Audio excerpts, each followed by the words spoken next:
Hey, Broadneck JV Hockey. Coach Joe here.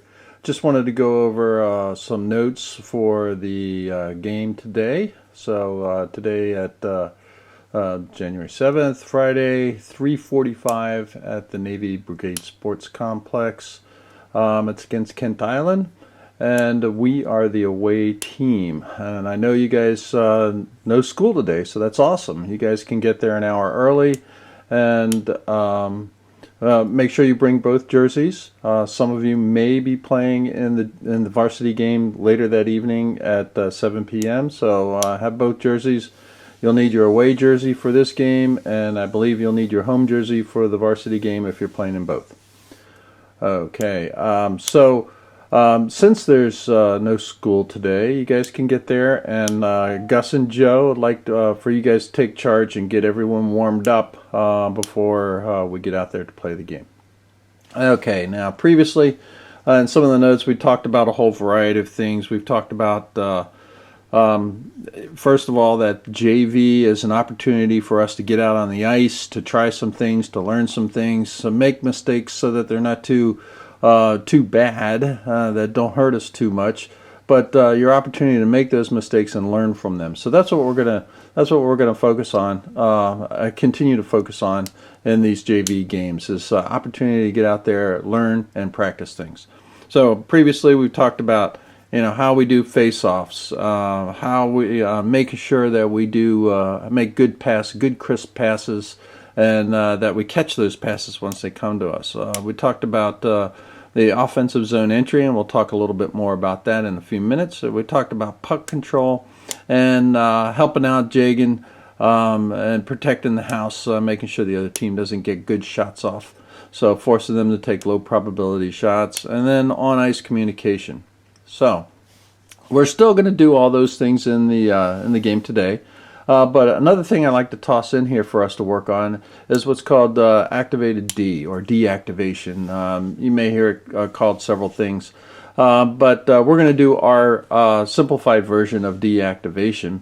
And what in essence that means is that instead of having F1, F2, and F3 doing the rush and entry into the offensive zone, we're going to toss in a defensive player as well. And the whole intent here is to try and overload the opponent in their defensive zone, our offensive zone, trying to overload them to create opportunities for shots and scores. So I'm going to get my board out and do some drawing for you, and we'll walk through the activated D. All right, so let's talk about some of the specifics for the deactivation. Okay, the intent of this deactivation is we're going to overload our opponent within their defensive zone, our offensive zone, and hoping that that overload creates opportunities for us to shoot and score. Okay, but first let's review our typical zone entry. Typical zone entry, if you remember, F1, puck carrier, takes the puck, swings wide outside of the circle, F3 and trail, and F2 to the net weak side post. Okay, the defense would typically assume their positions to hold the blue line, and that was our typical zone entry. Now the biggest change here, now there are some other changes too, but the biggest change here for the deactivation is that our weak side defense, instead of stopping here to hold the blue line, will join the rush and press in to the slot just above the hash marks. Okay, so that's what we're going to be looking for with the D. Now there are some changes to the way F1 and F3 enter the zone. But right now, that's the biggest change. I'm going to clear the board off, and then we'll take a look at some more. Right, now, the more specifics for the deactivation. We already mentioned how the big change is that our weak side defender is going to press into the slot just above the hash marks. F2 will do the same thing they always do with our zone entry. They're going to go ahead and go to the goal weak side post. Now in this instance here with F1 and F3, F1, instead of swinging wide, F1 is going to go through the center of the circle. Okay, F3, instead of dropping back in trail, will provide mutual support to F1 as they enter the zone. And so what we're looking at here is as F1 enters the zone, pass it off to F3, and then F3 becomes the puck carrier. F1 continues down to the goal line, to the red line. Okay? Now also our other defender will assume a position here. Key role for this defender is to watch out. If something happens, we lose the puck, the team's going the other way, they got to be ready to jump on that because it's going to be an odd man rush. So if it goes back the other way. So anyway, that's what we're looking for there. So now we mentioned F1 through the circle as they enter the zone, pass to F3, who is mutually supporting F1. Then F3, here what we do is we create a situation for the overload. We know there's going to be a defender down here guarding F2 and protecting the net. We know that as F1 entered the zone, there was probably a defender on F1. Now, as F1 makes that pass to F3, that defender has to make some decisions. Do they stick with F1? Do they try and cover the passing lane between F1 and F3? Or do they release F1 and go to F3?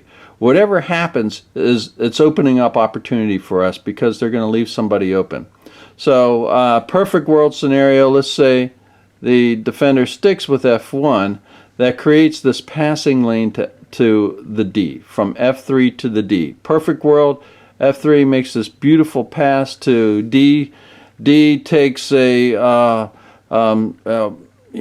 awesome one-timer slap shot in for the goal. Okay, perfect world scenario. So again, F3 has a ton of options if that perfect world situation doesn't occur. F3 can always pass it back to F1, can drop it back to the D that's back here, or they could take a shot, if possible, get it to F2, or ring it around. Okay? So all these options are great. Now, I want to talk to you about, well, first, once the play has kind of played out, so let's say that F3 makes this great pass to D. D makes an awesome shot, but the super goalie makes this unbelievable save. So the deactivation portion of it is kind of over now. We're going into getting the puck back and cycling the puck. In that situation, once that scenario is over, the D will revert back to their typical defensive role. Okay, so we don't want the defense to get into the zone and just hang out down there in the slot.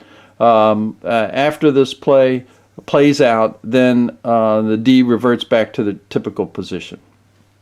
All right, so let's take a look at one more scenario here real quick. I'm going to erase the board and... All right, so what we did do is we talked about in the perfect scenario how F1 cuts through the center of the circle, F3 is wide.